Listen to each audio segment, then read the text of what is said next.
तो मैंने आप लोग को प्रीवियस व्लॉग में बताया था कि झूला आने वाला था और हम लोग को सिर्फ उसी को डेकोरेट करना था, but I don't know how झूला कैंसिल हो गया। तो फिर हमें बोला गया कि हम लोग को पूरा प्रॉपर सेटअप बनाना है और उसको डेकोरेट करना है। तो हमारे माइंड में कोई आइडिया ही नहीं था और इतना लेट हो चुका था, लिटरली दोपहर के 2 बज चुके थे और हम लोग को जन्माष्टमी वाले दिन ही सब कुछ करना था।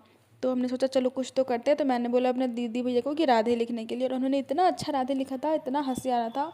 और कुछ नहीं हुआ। फिर लोग सब बैठ गए फ़ोन चलाने के लिए और मैं इन लोग को देख के हंस रही थी। फिर कुछ समझ में आ ही नहीं रहा था कैसे करना है। तो फिर मेरी एक दीदी ने बताया कि कुछ तो भी जंगल सेटअप कुछ तो भी करते हैं, जंगल थीम पे, नेचर थीम पे। तो हम लोग पत्ते तोड़ के लेके आए और फिर उसको कर रहे थे।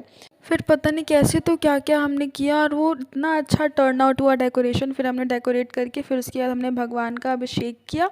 फिर हमने उनको ड्रेस पहनाई और इतने क्यूट लग रहे थे ना। फिर हमने उनको अपने सर पे उठा के, मेरी एक दीदी ने उनको सर पे उठा के फिर उनके झूले पे उनको रखा। वो इतने प्यारे लग रहे थे और आप डेकोरेशन भी देख सकते हो, इतना प्यारा डेकोरेशन हो गया था। फिर हम बहुत खुश हो गए थे। और रात के 8 बज चुके थे और हमें घर पे भी जाके सब प्रिपरेशन करके रेडी होके यहाँ पे आना था। तो फिर भाई हमारे भैया ने बोला कि चलो मैं झाड़ू लगा देता हूँ। तो उन्होंने अपना इतना बड़ा योगदान दिया झाड़ू लगाने में। फिर हम चले गए घर। फिर घर से हमें रेडी होके वापस यहाँ पे आना था। फिर हम घर से यहाँ पे रेडी होके आए और 56 भोग भी अपने साथ लेके आए थे भगवान के लिए।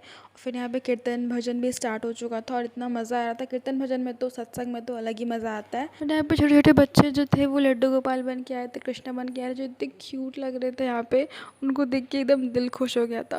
फिर रात के 12 बज गए थे और फिर भगवान का फिर से अभिषेक हुआ और फिर से उनको ड्रेस पहनाई गई जो हमने ख़रीद के लाई थी भगवान के लिए, प्यारी प्यारी ड्रेस। और फिर से उनको सर पे उठा के उनके झूले पे रखा गया और फिर एंड में मैंने उनको झूला झुलाया, जो अलग ही सेटिस्फेक्शन था इतना मेहनत करने के बाद। फिर मैं वापस घर आई क्योंकि घर में भी पूजा करना था कृष्ण भगवान का। फिर हमने घर पे की पूजा आरती की और फिर उसके बाद हमने खाया प्रसाद और फिर उसके बाद हो गया एंड जन्माष्टमी। अब मिलते हैं नेक्स्ट व्लॉग में, बाय बाय।